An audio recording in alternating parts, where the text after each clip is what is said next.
on last week and put it in the CO and drew number 10, and I sort of spat the dummy and thought I might as well be in the 3-year-old.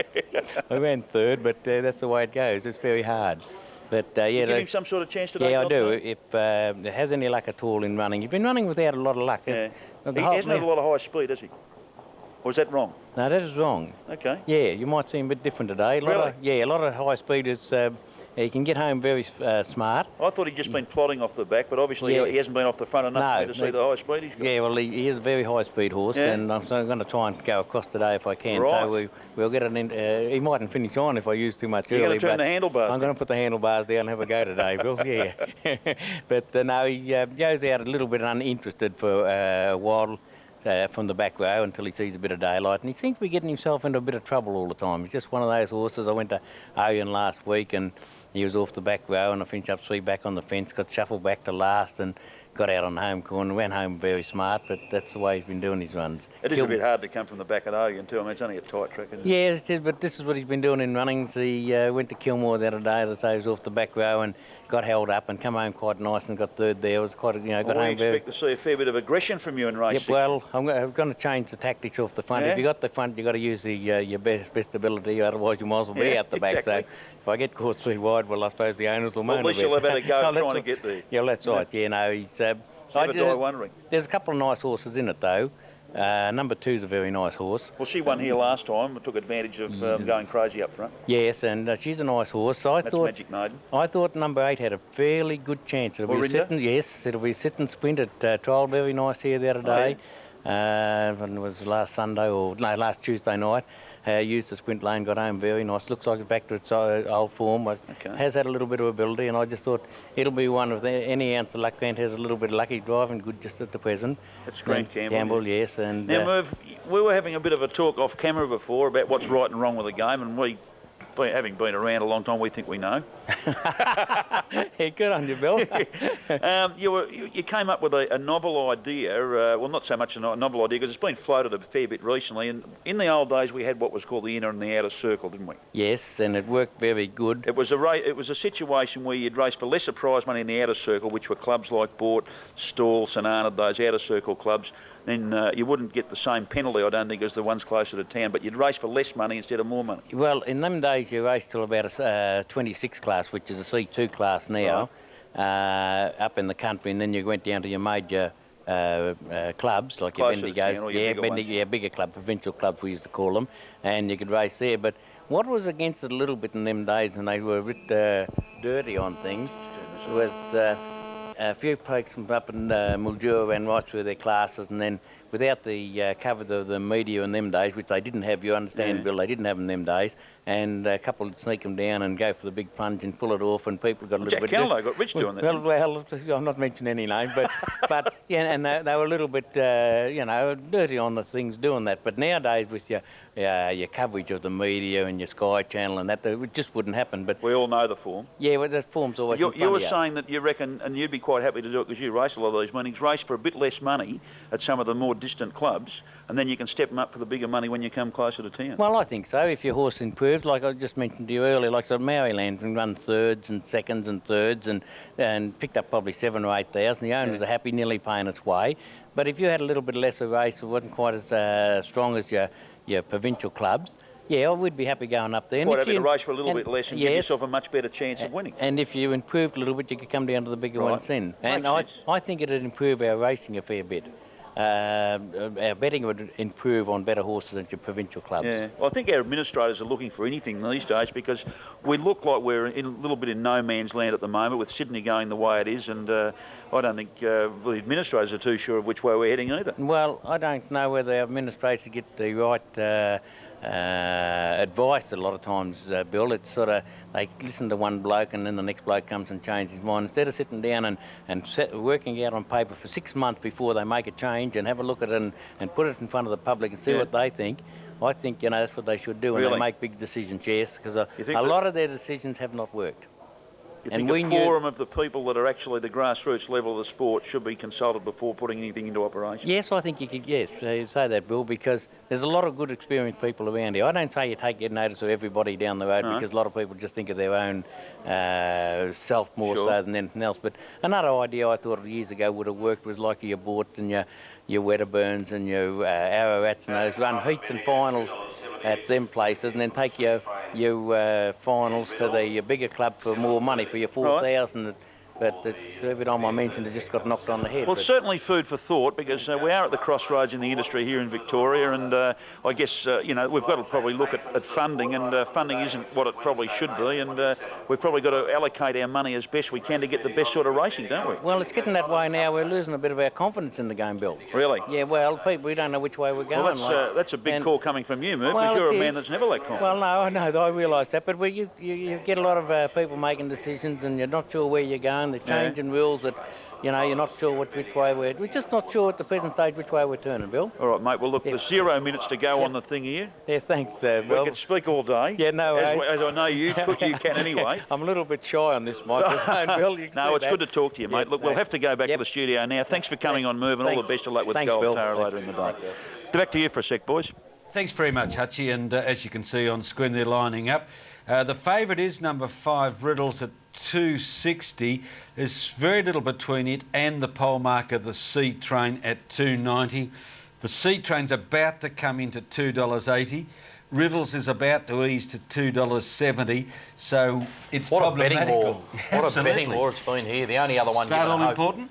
Yeah, look, it is crucial. The Sea Train, well, it's not going to find an easier race than this, and it has got the pole. Riddles has shown plenty of promise, but let's see what happens at the start. Here's Rick McIntosh. Perfectly set and away. The Sea Train on the inside away okay with JJ Kentucky. Riddles making a line of 3 and wanting to press on with it.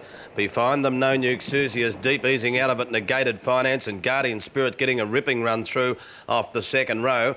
They're followed ditto by Happy Joy, who followed through very nicely along the inside. Then Eponine Bromac getting to the inside of New Year Dancer. 5 metres Negated Finance, and Clavina is last of all. Into the back, lead time in 23.9, and the leader is the tote favourite at the finish, the Sea Train, by 4 metres to Riddles second.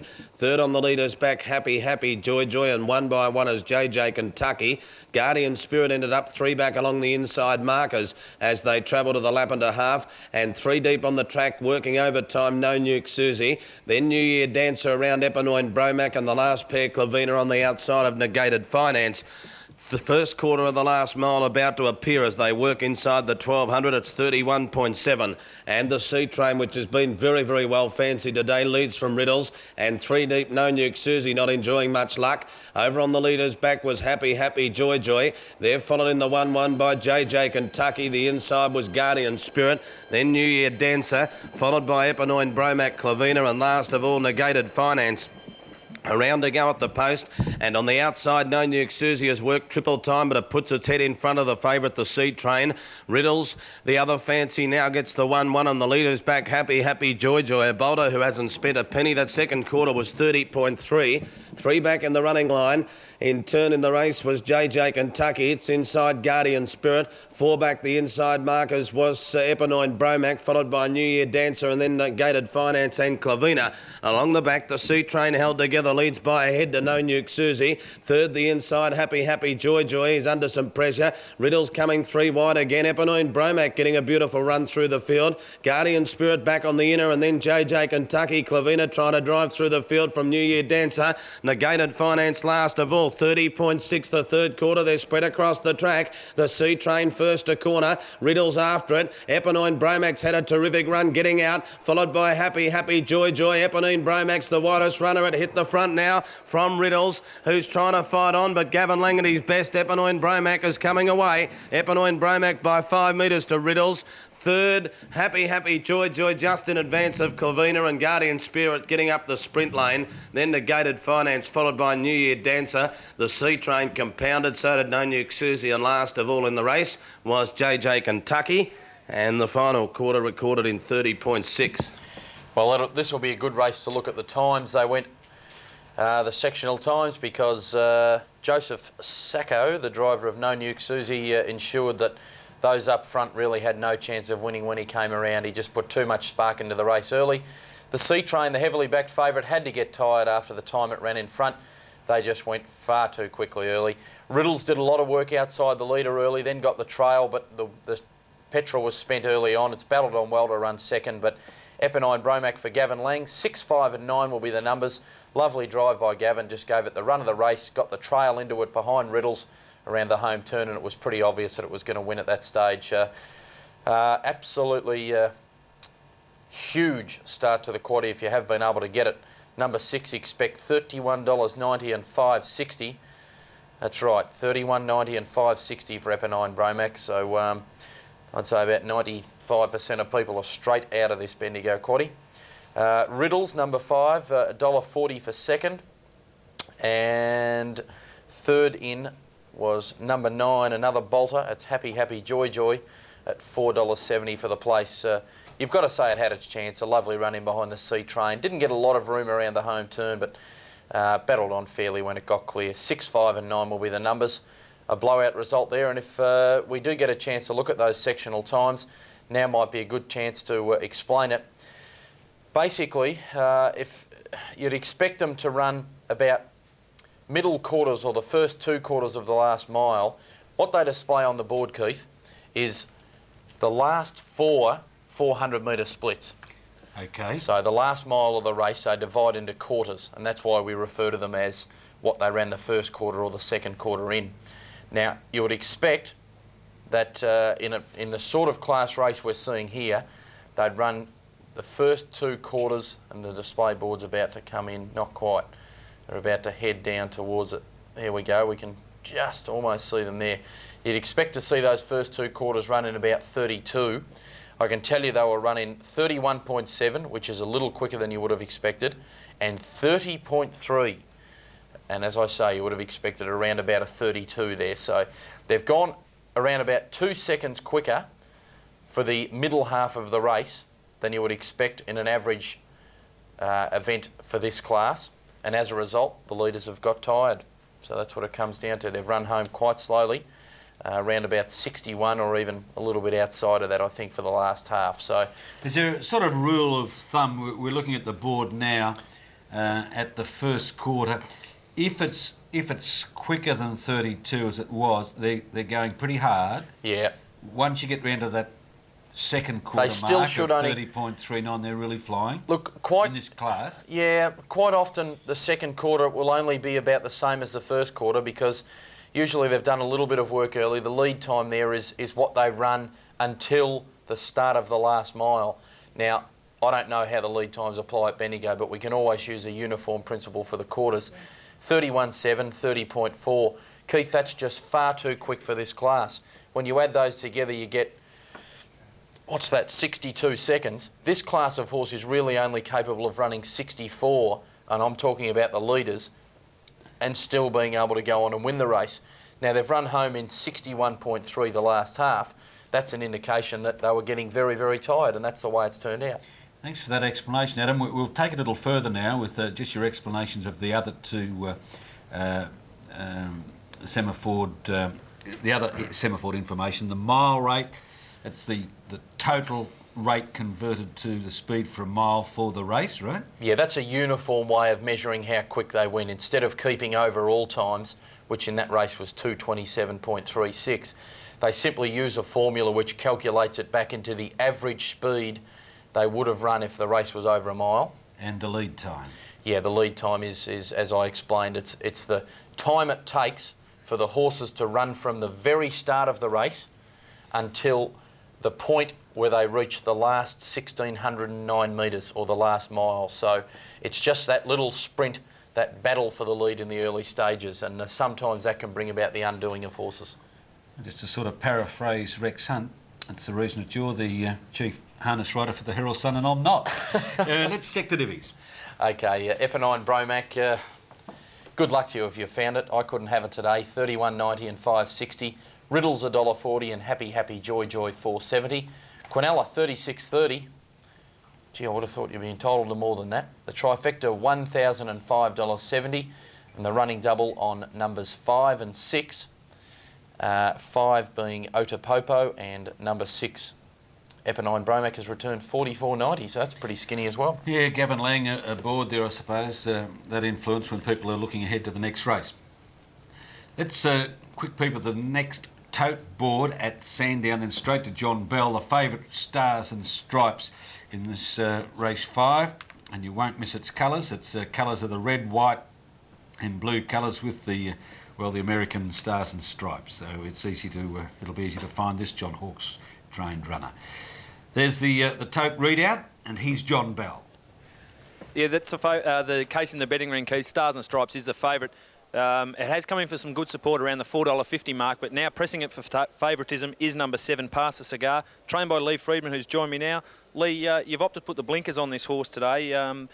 Last start, just an inexplicable failure?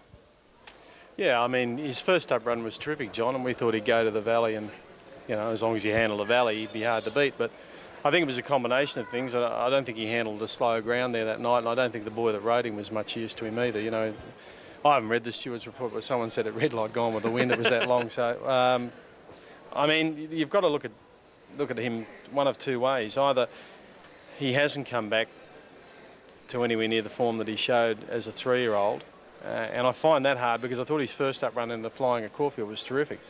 Or you've just got to put that run out of your mind and say, well, you know, we'll go from here. But, you know, today's going to answer a lot of questions, I think. And the blinkers on today, what's the reason behind that? Well, I had to do something, so I thought I'd do that.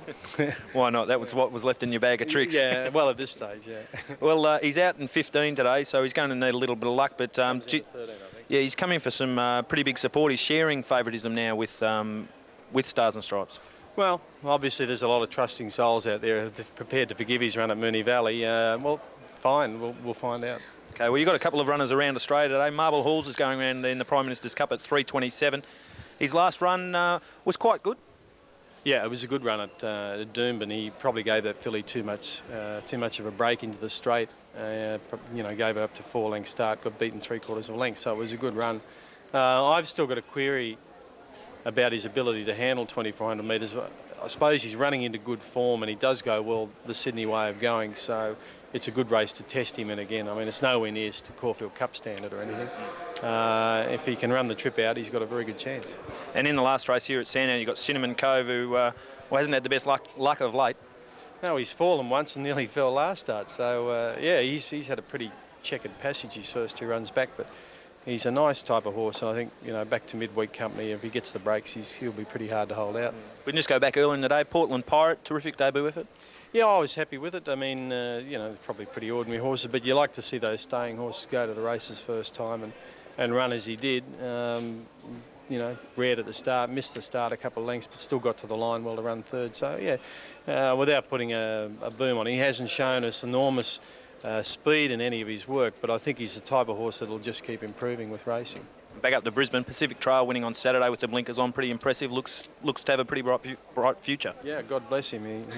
He was a bright spot in the day. No, he's a very nice horse. He's a horse that we do have a good opinion of, and I think, you know, the experience of racing in Queensland and now with the blinkers on, which have obviously improved him a lot, he can only keep going forward. So races like the Sires and the Castlemaine look good for him. Well, the stable keeps rolling along. Best of luck today. Thank you. Lee Friedman there, the trainer of Pass the Cigar, who's coming to some pretty big support here on track and is now sharing favouritism with Stars and Stripes at the $4.50 mark. So there's been a nice trim up on the tote here on Pass the Cigar, 660 into around 540. Expect that to tighten up even further. Now we'll have a look at all the runners here, and you see Stars and Stripes on your screen there, who has come in for some support also. It's been $5 into $4.50 to share favouritism. The tote price is pretty much spot on at this stage. Okay, here's a run through of all the runners. Zale has been steady throughout, betting at 3 times the each way quote.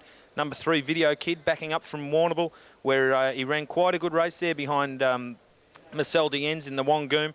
He's eased a half point, but still represents a bit of value on the tote there. You're getting about a point and a half value at this stage on Video Kid.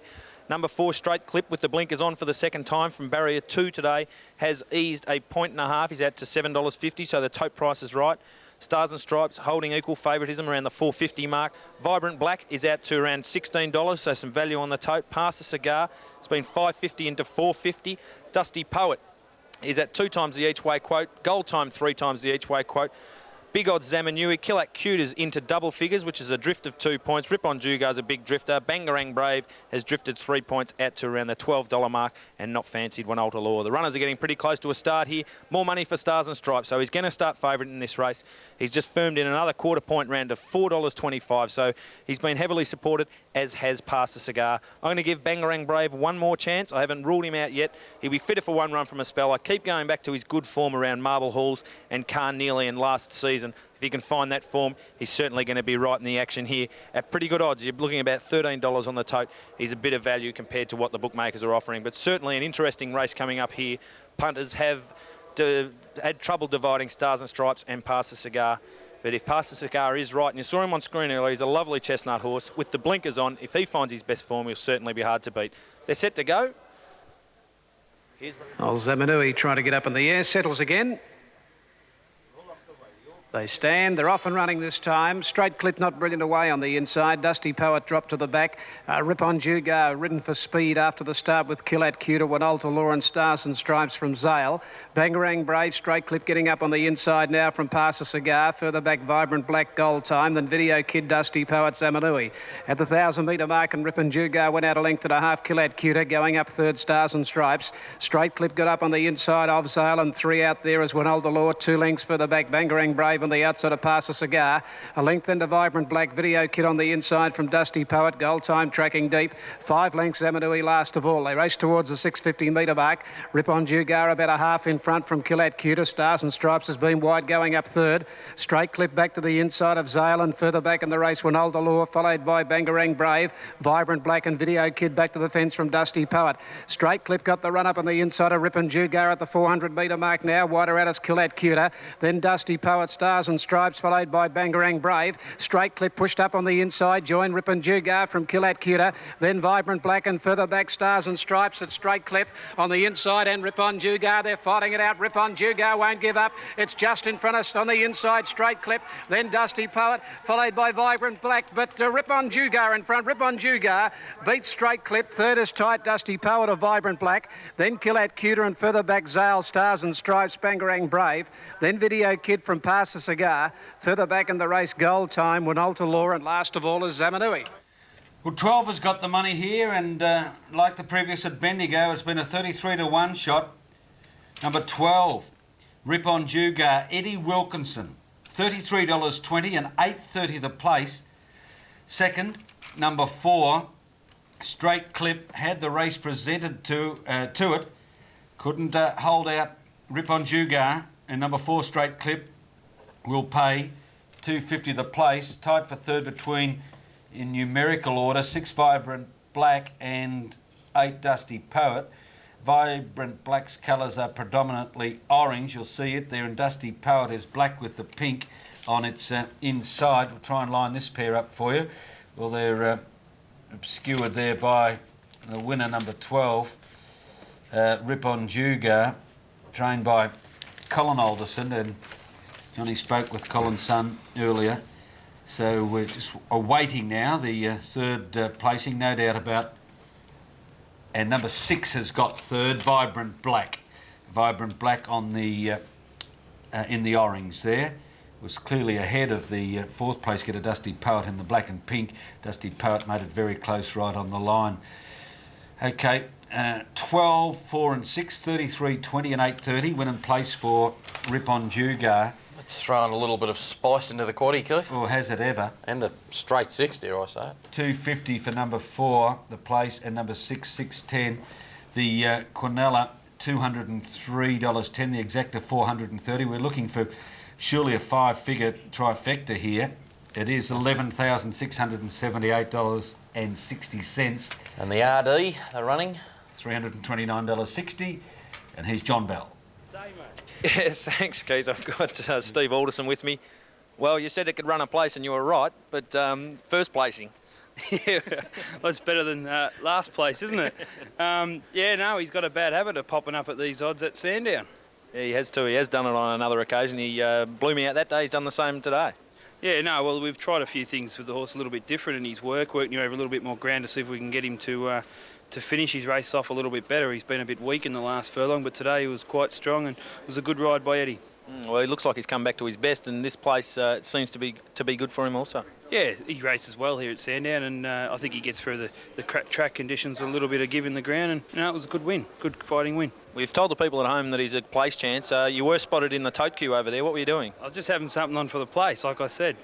That's right, he did too. He did back at the place. Unfortunately, the producer, Pam Carney, saw him going over and having a bet, so she followed him in, and she's got the 33, so she's done a bit better than all of us. Yeah, she's shouting, I think. Good on you, Steve. Thanks, John. Steve Alderson there, representing his father, who trains Ripon Juga, and they have changed a few things around with the horse. He was very strong at the end of his race, much to the chagrin of punters. At the $33 on the tote, Eddie Wilkinson partnering the horse to victory from Straight Clip, who had every conceivable chance, and Vibrant Black. The horses just don't seem to be making ground today. So as soon as you say that, they all start going up front and something will come from behind. Past the Cigar, never got into the action. He was 9-2 into 7-2. Stars and Stripes covered a bit of ground out wide. He was 4s into 13-4. But Ripon Juga, 20s out to 33s to blow most punters out of the quaddie. And race 5, the first leg of the Daily Double also. Go to a break and come back. Okay, thanks, John. Now, only 3 or 4 minutes away now is the Hollandale Cup on the Gold Coast. I mention it because there is no race of more interest around the nation today. Running in the event is Australia's champion racehorse, Might and Power. Bookmakers say they will open Might and Power at 5-1 on, at 7-1 on. Maybe he'll start at 5-1 on. Shane scripted an interesting piece in the Herald Sun today about the bank tellers. He said about 2:30 they'd be taking a late lunch and returning just after 3.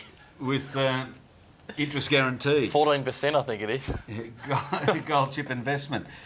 We're going to show, if we can, the tote board for race 5 at the Gold Coast, the Hollandale Cup. We'll do that. We cannot bring you vision of the race. It's against contractual limitations for this channel, so but we can't do that. We can bring audio, I think. We will. Yeah. So we'll bring you the audio. Now, tote-wise, it's $1.10 the champ, Might and Power. He has only been 10% at the moment. 10%. $1.20 as we speak. 5's on, only 2 minutes to the start. So we'll leave that, Might and Power, at 5-1 on. When we come back from a short break, we'll bring you the audio of Might and Power's race at the Gold Coast.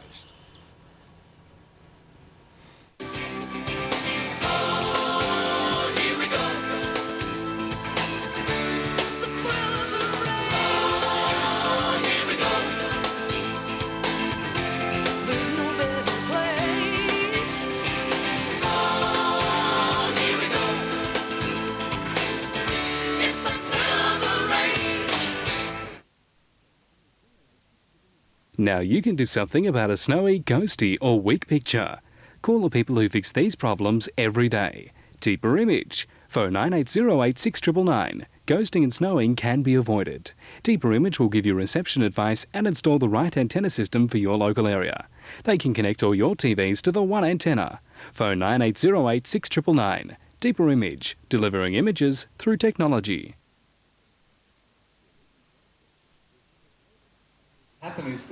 Join Chris Quinlan each Monday at 8:30 for Melbourne Musos.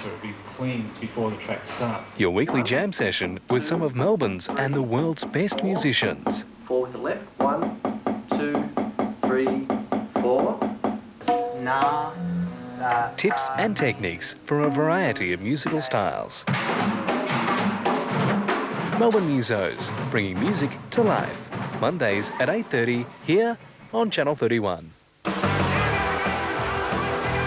Join Frank each Sunday at 8 o'clock for The Bike Show.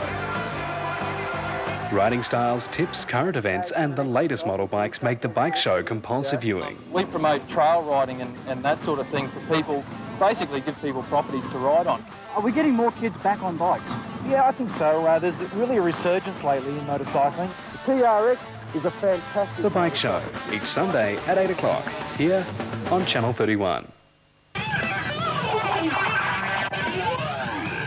Music and interviews make Noise TV a must-see for anyone with a passion for music.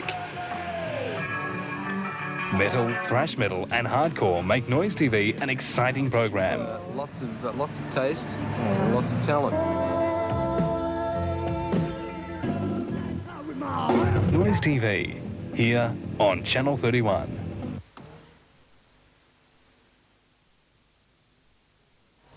Okay, now Greg Charles at Sandown, who rode the 4th place getter Dusty Poet, has asked stewards to for a look at the video. And of course the reason for that is for him to decide whether that video showing will give him any reason to protest. So you'll remember how tight it was for 4th there, with Dusty Poet and Vibrant Black in that very tight finish. Vibrant Black getting the race. That's Vibrant Black in the orange and Dusty Poet partially obscured in the pink and black on his inside. Now let's take you back. We're right on start time at the Gold Coast for the AD Hollingdale Cup. All set, so let's pick up the call of Might and Power's race. Hesitated at the start, missed it a length or so. Jazzac was the first to break the line. Going quickly, Quick Flick in the early part. Vitaman's to 3rd, Supercrest is 4th. Followed by Might and Power. He's racing 3 off the rails. He may have just got onto the heels of Vitaman there. Broanne is outside of him, but Yorkie's going to send him forward. Supercrest is drifting back, and then Summerbow and Galactic Valley drops to the rear. Quick Flick is the leader as they sweep towards the back, 1,400 metres out. Might and Power sliding up on the outside of Quick Flick. A length and a half away 3rd is Broanne, but she's deep. Vitaman is next in the centre. There's no speed on at the moment. Next on the rails 5th is Jazzac, followed by Summerbow. He's trailing today. He's about 6 lengths off the lead. Yorkie's let the big horse go now as they go along the back, and he's gone to the front.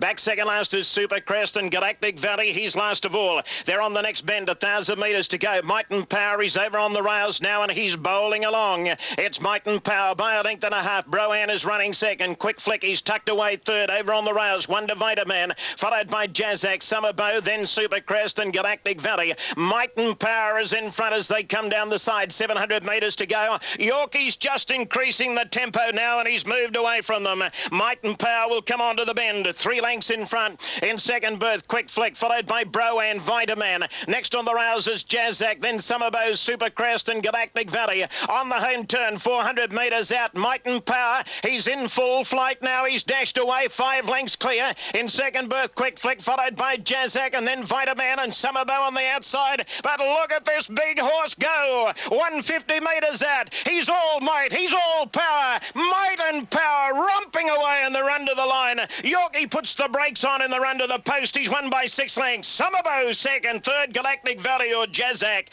followed in by Supercrest, and then Quick Flick, Vitaman and Broanne, the last one over the line. Well, that's the first time the Hollingdale Cup has been run in 2 divisions. 1 for Might and Power, the world's best staying racehorse, and 1 for the rest. He's going to pay $1.20 and $1.10.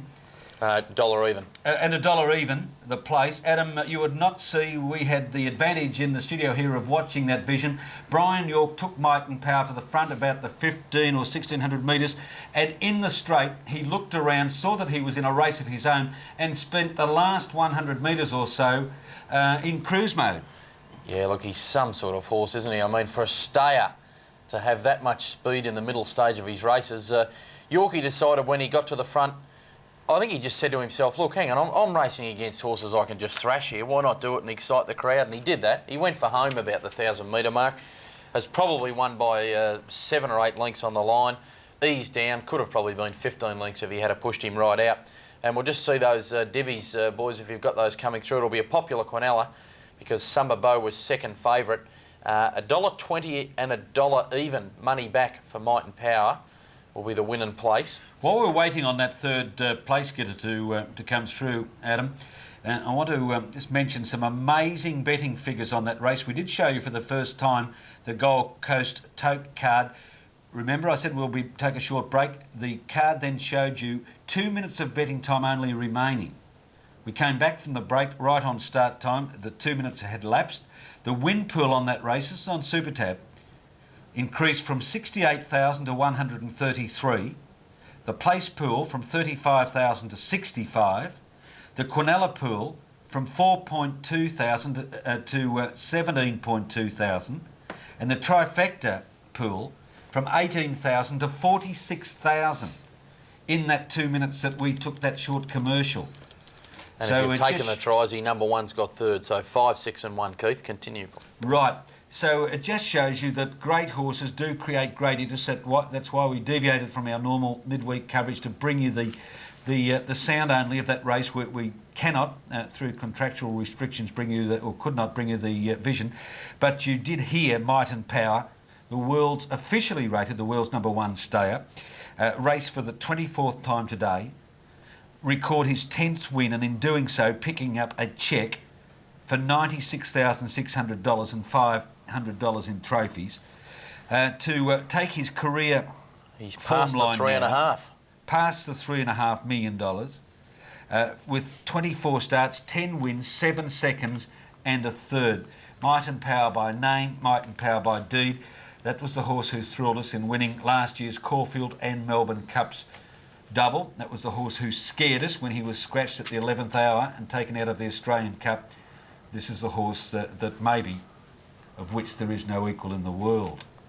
$2.60 for the Gimme Quinella, and the trifecta, that has paid $11.10.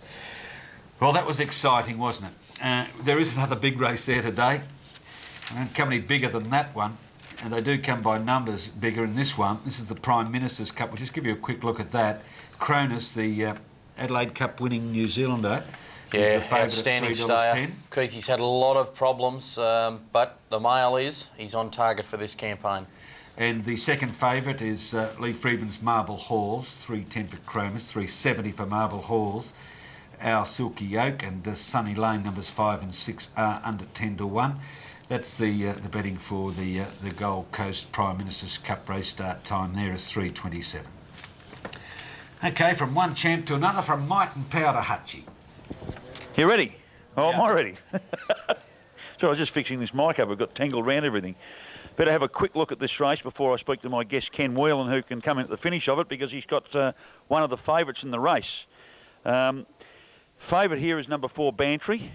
Cast of thousands here today. All the owners are here, Ballarat boys. David Murphy, trainer and driver. Good first up run when ran 5th at Ballarat behind Di Lantern. They went pretty fast time on that occasion. It was 21.17. They mile rated 2:1.8. That's low flying. It led on that occasion and wasn't far away at the finish. It'll be a lot fitter today. The distance is a little bit shorter. It's a horse of the future, Bantry. I think we'll see plenty of it at Moonee Valley later on. And I don't say I expect it to win, because I think it's going to get plenty of opposition from number 2, Classical Gem, who... its New Zealand form isn't anything special, but has a trial here in very fast time at Bendigo, and it's drawn barrier 2. It's drawn inside its main danger. I'm narrowing the race down to those two and number 11, Call a Cab, who's won a string of 4 races in a row. It's an above-average 4-year-old. Hasn't raced since August, so it's 4 wins, whereas a 3-year-old. And to win those 3rd and 4th races as 3-year-old against the older horses is not a bad effort. And it is first up, but obviously there's some sort of confidence about it today. It's only $5 on the TAB at the moment. Other chances, number 1, Winton Newgar's got an each-way chance in the race. Pretty much a one-paced plotter, but did win its maiden here 3 runs back at a Channel 31 meeting, sitting in the death-beating Low Port in the last race. You might remember that day, and I think it's got a good each-way chance. 5 Aztec Bandits going okay, unsuited by the slow pace last start at Wangaratta. Going its good win at Echuca 3 starts back, and that was about it. Bartholomew did show up last start, number 9, and it can probably run into a place, seeing it's drawn on the inside of the second line with a sprint lane here in vogue at Bendigo. My guest is Ken Whelan, who's got the second favourite in the race. Welcome to Channel 31, Ken. Thank you. Now, Ken, when I went down before, I said, you're not driving anymore, and I hadn't realised it had been so long since you'd actually been in the sulky. Yeah, in September 95 I had a fall at Maryborough and crushed the vertebrae in my back, and haven't been able to drive ever since. You want to drive, but you're told that... the doctors won't allow me to drive. Is that right? That's right, yeah. So you drive them in track work and all that sort of I've only just started to drive a little bit at home. Yeah. I can only sit in the cart for about 20 minutes at the most, because of the pain and the... It must have been a pretty serious accident. Yeah, well, I couldn't walk for a little while. I was lucky to be where I am today, I suppose. Is that right? Yeah, yeah. The horse went down that was second on the fence. I went over the top of him, and another horse came over the top of me and fell on top of me with my cart upside down, you know, and my back over on the bridge of the cart. The hazards of harness racing, eh? And you've been in the game a long time, and had you suffered any major problems before that? I've had a few broken bones before, broken wrists and broken thumb, and a few broken ribs, but that's all, you know. What can we expect? Now, first of all, before I get on to Classical... Well, I better ask you about Classical Gem first, because the punters are out there and there's 5 minutes to go and they're dying to have a bet. What can we expect from Classical Gem today, considering the fact that you've already had a winner here today, an ex-New Zealander too? Yeah, well, Classical Gem, he should go all right. We're really not sure on his full potential yet. We've only had him for about 2 months.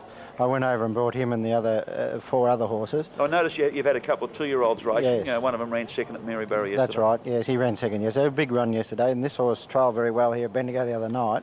But went a mile rate of 2 minutes, 0.7. Yeah, 2 minutes, 0.7, yeah. Done a little bit of work early and led. Done it quite comfortably, actually, yeah. But has he got a bit of a rap on him, this horse? I mean, I don't want to ask you how much you paid for him, but would he be one of the better ones that you bought? I wouldn't think so, no. No? No. What about the one that won earlier, Your Deal? I think she goes good. She did a pretty good job. Yeah. She'd raced over there a few times, ran a couple of placings. She wasn't a deer horse, but she was a nice horse. Yeah. And is this the new idea have you gone for New Zealand horses before? I've had a lot of New Zealand horses over the years, yes, a lot of New Zealand horses, and I've found that they're very easy horses to get along with, right? Very good horses to train, very well educated from over there, and they race good, yeah. Now, Classical Gem, would you expect him to be in the money today?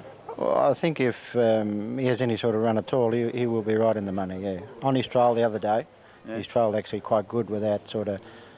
Prior to Bendigo the other night, he's trialled very, very well without showing up, yeah. Now, my memory's not what it should be. I guess as you get older, it tends to go a bit.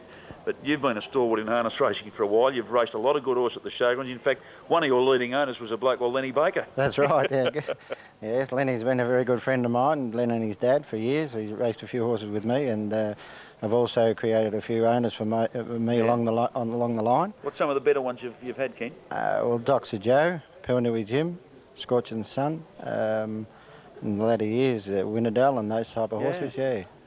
All handy, sort of good bread and butter horses that you race with a lot of success, a lot at the showgrounds too. That's right, Chamfer Pool and By Scott and all those sort of horses back years ago. By Scott, I remember it, Actually, Dr. Joe, back when he went to America, was the fastest. I think you were over there. I got a photo of you over there with the horse. He was the fastest Australian bred horse at the time to go over there. I remember him running and winning at the Meadowlands. Yeah.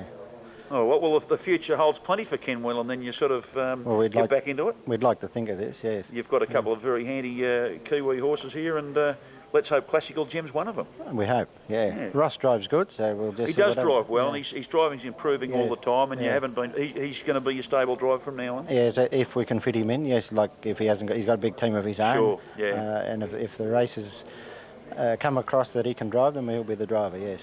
All right, Ken. Well, best of luck today from Barrier 2. Let's hope Classical Gem can fire out and get pretty close to the money. Yeah, well, thanks very much, Bill. All right, mate. Yeah, having a look at these now, we notice that Bantry has now come into a very pronounced favourite on the TAB, so I'd say it's the way to go if you're a favourite punter. Classical Gem might have the gate speed to make things a bit tough early, and Lockley Lynn can also come out of the gate pretty quickly. And as you've seen today, Bendigo, you've got to be up there. My tips in the race: 4 Bantry to beat 2 Classical Gem and 11 Caller Cab. Thanks very much, Hutchie. Incidentally, all clear at Sandown now, following race 5, the numbers 12, 4 and 6. And Greg Charles, as we mentioned, wanted to see the video. No action was taken there. It's all clear. And placing Stand, nice trifecta, $11,678.60. Take you a long way on a tram, Adam. Certainly would. Let's have a look at this Bendigo race. They've only got about a minute or so. They'll be getting ready soon. $1.90 for Bantry. Well, that looks too short. You can see it's been $2.60 into $1.90.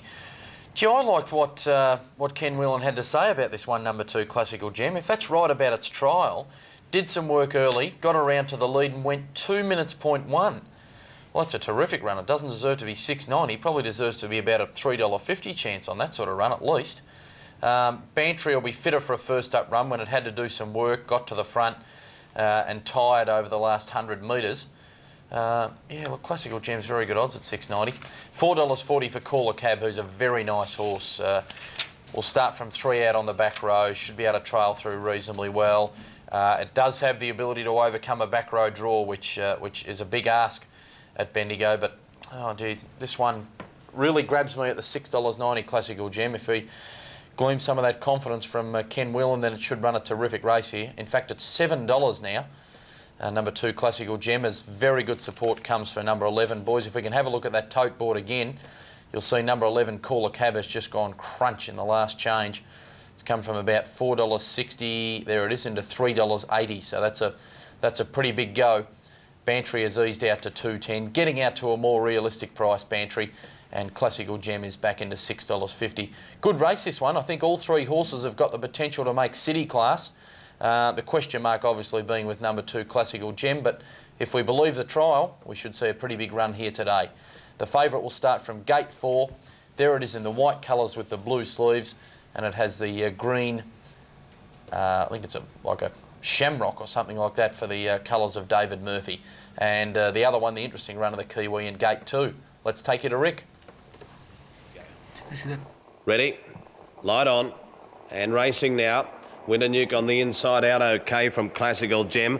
Bantry's in that hunt for the towards the lead, and wider out Gliding Hawk. Behind them, Lockley Lynn struck deep as going through underneath it from the second row, Bartholomew and Lockley Boomerang. Then Aztec Bandit, followed by Caller Cab, and Gun Battle as last of all as they go into the back.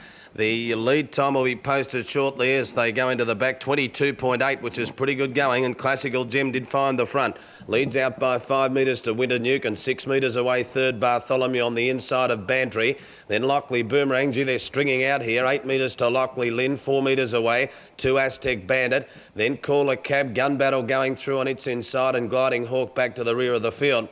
Off the back, inside the Lavender half mark, and Classical Gem is the leader, out by 3 metres to Winternuke. Bantry's doing all the work without cover, the favourite, and 1 by 1 Lockley Boomerang covering up Bartholomew. Caller Cab, Lockley Lynn it is, 3 back on the outside of Gun Battle, then Aztec Bandit, Caller Cab, and last of all is Gliding Hawk. First quarter of the last mile, 30.7. Classical Gems, the former Kiwi, trying to do what its stablemate did earlier, and that's lead all the way first up in Australia. It's setting a good clip in the lead, although it is steadied up now from Bantry and third Winternuke. Fourth and 1 by 1 is Lockley Boomerang. Then over on the inside was Bartholomew of Lockley Lynn, and 3 deep Aztec Bandit makes its run. Caller Cab onto its back from Gliding Hawk. And last of all is Gun Battle. Second quarter in 31.5 into the back, and the leader is still Classical Gem. It's out by a metre to Bantry, who's about to be asked to quicken. 3 deep Aztec Bandit. Lockley Boomerang's on the outside of Winternuke, then further back in the race then to Caller Cab, who's around Lockley Lynn. Bartholomew on the inside, and then Gun Battle, and back with it towards the tail was Gliding Hawk. Off the back, 400 metres out, and the third quarter of the last mile was 29.9. It's Classical Gem from Bantry. Third, the inside Winternuke. Aztec Bandits under the whip around Lockley Boomerang, followed further back by Caller Cab about to peel, then Lockley Lynn, and further back to Bartholomew, homeward bound now, and the front runner is Classical Gem. It's run right off the track though from Bantry. Winternuke's getting through on the inside, then Lockley Boomerang. Classic Gem's in front. Winternuke on the inside's trying to rally, but it's going to be Classical Gem all the way from Winternuke. Third is tight between Lockley Boomerang, Bantry and Caller Cab, then Bartholomew, followed by Gun Battle. Behind them Gliding Hawk, then Lockley Lynn, and last of all was Aztec Bandit. 29.3 was the last quarter. We certainly know your times there, Adam, because a reference made in Hutchie's interview about times switched you, when you pass it on to viewers, onto this winner, number 2. Well, as soon as I heard about that trial, I didn't know about the trial, but golly, it's gone 2 minutes, 0.1 in a trial, and once it led, look, it was a little erratic around the home turn, but it had the race won at that stage. It didn't matter. Bantry was on its outside, had done the work outside the leader, and they've run a pretty smart mile rate here. We'll bring that to you in a moment, but have a look at Ross Graham. He merely sits against this horse. He gives him a couple just to keep his mind on the job. Winternuke got through on the inside, but never ever looked a chance of causing an upset, and that was a pretty soft win for Classical Gem. Beating Winternuke, and the interest is in that photo for third. I think you'll find the favourite has missed out on a placed Bantry after sitting without cover, and it's tumbled in late Classical Gem to pay $5.90 and 2 even, but that's still huge odds. Number 10 Lockley Boomerang has pushed through late to get third, 2, 1 and 10. Winternuke $1.80. Gee, it's a skinny place dividend. And number 10 Lockley Boomerang will pay $6.30 the place. So $5.90 and 2 even the winner, and it's a horse that is going to go on to win some pretty nice races on that display today. Okay, well, some good form, good information there, originating from Bendigo with Hutchie's interview and being seized on by Adam Hamilton and passed on to you. Well done, Adam and Hutchie. So $5.90 and 2.10 for this horse on screen. And the placings now coming through. Number 1 has paid $1.80 and 10, $6.30. The Cornella 2 and 1. $19. This trifecta won't be too far short of 500. Have a look at the running double. I know it was the 33 to 1 chance won the previous, but it was into a pretty strongly fancied runner, and it's paid $462 even. That's Epinine Bromac into Classical Gem. There's a trifecta through, Adam. Yeah, big trifecta, mainly owing to number 10 Lockley Boomerang getting in there. Cornella 19 even, trifecta $560.60, and I don't think you'll see $5.90 available for Classical Gem for quite a while. All right, no, not what to give you for Christmas, a stopwatch. You obviously have half a dozen. Big factor in harness racing, obviously timing, and Adam seizing on that comment there and finding us a winner at nice odds. 8 minutes to Sandown. Let's have a look at the tote board for race 6. Feelers Navidad is the favourite at 340. Impressive first up win at this track last start by Feelers Navidad, and that's why it's favourite at $3.40. Lightly raced filly, had only the 3 starts for 2 wins. Sly Sandra, $12.40. Sir Alan, who was runner-up to Fearless Navidad at Sandown, is runner-up in the betting behind her at this moment at $5.50. 5, El Amonte in the market to some extent. 6, Onga Kane, $6.20 is the third favourite in betting. Down lower, number 11, Rustish, is well on the market at $8.90, and there's a price variance then from about $11 or $12 out to longer odds there. 8 minutes before the start of this race at Sandown, race 6. Reminder that we do expect to be able to bring you to the sound for the Prime Minister's Cup on the Gold Coast today. There's high interest in that race, of course, too, with Cronus, the Adelaide Cup winner, being the favourite, and Lee Friedman's Marble Halls being the second favourite. There's another look at the market. There's already $48,000 in the win pool, and that will kick up markedly, as we saw on the Hollandale Cup, won by Might and Power, who strolled in at odds of 5-1 on tote-wise. This race is worth $300,000. It's a Group 2 race, and that's why it has so many recognisable names in the lineup. We're going to give you a chance now in Racing Victoria's Racing Trivia competition to win a limited edition print. This was the print officially launched yesterday by the Sports Minister Tom Reynolds at the Australian Racing Museum. It features the work of Andrew Flipp, and who was spot on when one member of the Payne family, so a Payne and another jockey, Jason Patton, were involved in that now famous incident in which a Payne was dislodged from one horse and landed on the back of another during the running of the Christmas Handicap at Caulfield in 1966. Now, if you think you know whether it's option 1, 96, did I say 66 again? Thinking of my birth year, of course. 1996. You're so 21st. If you think it was I wish. Option 1, Andrew Payne, then vote for it. Or was it option 2, Teresa, or option 3, Patrick Payne? This limited edition print's valued at $650. But today, some lucky viewer is going to win one for their mantelpiece just by answering that trivia question. So, who was the jockey who made that great jockey switch? Call 0055 60154 to nominate your answer. We'll have the winner and the answer later in the program. Yeah, you've got to get your calls through by 20 minutes past 4 today, and we'll announce that before we go off air at 5 o'clock, the winner. All right, 5 minutes to the next at Sandown. Here's John Bell. Yes, the favourite for this 6th race at Sandown is number 1, Fearless Navidad. Has been easy on track, and at $3.60 on the tote is no value. Bookmakers are offering a full point better. Pressing for favouritism is number 6, Onga Khan, who opened up equal favourite, has drifted a full point, but you're getting pretty good value on the tote at the moment. You're getting about 1.5 points of value, or a point of value. So it is pushing for favouritism. Then you're out a half point to number 4, Sorellen, who's trained by Dan Cunningham, who's joined me. Dan, this filly, she's starting to put it together. Her last run behind Fearless Navidad was pretty good, and you meet her better at the weights. Yeah, a little bit better, John. A little bit better, and we've drawn a little bit better, which is probably just as important. And probably the track's a little bit better too, I hope, which I feel will probably help her a bit too. Well, she is coming along in leaps and bounds. This filly, her run behind Torlina was good, and then last start she was really pulling ground at the end. Yeah, I'm not sure whether she ran it right out that day. She might have been a bit new. Today, I'm hoping she's a bit fitter, and she's in great order, so I'm hoping she'll run a similar sort of race. Well, you haven't got too many horses in your stable, but they keep providing with a pretty nice income. Well, trip to town every now and again anyway, John, yeah, they're not a bad crew. Yeah. Well, Sorellen, where do you envisage her being in the run? Well, we're hoping she can sort of get up 4, 5, 6. Last time she got out of the ground a bit. Hopefully today, the 1400, a little bit less tempo, and she seems to be brighter today, so I'm hoping she'll run running reasonably handy anyway, not get right back. Well, there seems to be many positive points about her chances today then. Well, there is. I'm hoping, put it that way, John. All right, Dan, well, best of luck. Thanks very much. Dan Cunningham there, the trainer of Sir Ellen, who is right in commission here with the bookmakers. Opened up around the each-way quote, has drifted a half point. So you're a shade unders on the tote, but if you did fancy her, it's interesting to hear that she was a little bit new last start. She's improved. He's very happy with her condition, so that's a pretty good push for the chances of number 4, Sir Ellen, in this race. I've tipped her on top. I was really taken with the way she finished off behind Feliz Navidad last start. And all important, she does have a little bit of a swing in the weights in her favour, although it is fairly small, but it certainly should help her cause. And Feliz Navidad was first up the other day when she won here at Sandown. She's second up to the 1,400 metres, has a weight increase of 5 kilos, so she has a few things going against her, plus she's untried at this trip, as several of her rivals are.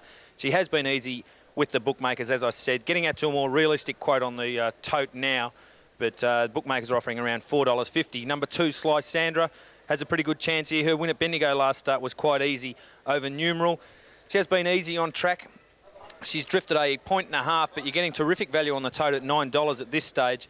With the bookmakers, she's only a $6.50 chance. So Sly Sandra, good value at the moment at $12 on the tote. That's terrific value. Expect her to trim up a little bit, however. Number 3, Smoochy Smooch, has been a drifter on track, but you're getting 7 points of value on the tote at this stage. Number 4, Sir Ellen, as I said, has been a touch easy, but we've had a nice push there from Dan Cunningham. Number 5, Alamonte, has been easy also. She opened up at $8, is now at double-figure quote with the bookmakers. Number 6, Onga Khan, who scored quite well at Wangaratta last start in weaker company. Back to the 1,400 metres here, and at a previous run ran 5th to Innocent Kiss in what was a much stronger field than this. Sir Ellen's coming for some support here late also. So Onga Khan is proven in this class, despite she's coming off a Wangaratta win. Her previous run at Caulfield in much better company was terrific. She opened up equal favourite. She's drifted a full point. On the tote, $7 is great value. You're getting 2 points of value there compared to what the bookies are offering. Number 7, Truly Believe, has a tongue tie on today. She won first up at Bendigo, struggled at the night meeting at her next start when you had to be up on the speed. She's been a drifter of 1 point, but represents about 3 points of value on the tote. Number 8, Satin Soul, has been a big drifter. The tote's pretty much spot on. Numbers 9 and 10 are both at 4 times the each-way quote, so a bit of value there for number 9, Melbourne Crown. Number 11, Rustish, has been kept very safe in the marketplace here. Has a blinkers on for the first time and also has a one-eyed pacifier and a tongue tie off. So trainer Jim Mason has experimented with a few changes here. She's been kept very safe, only at the double each-way quote. So she's quite good value on the tote. You're getting about 1.5 points of value for her. One to keep safe with all those gear changes. Brad Rawilla to ride for Jim Mason in this.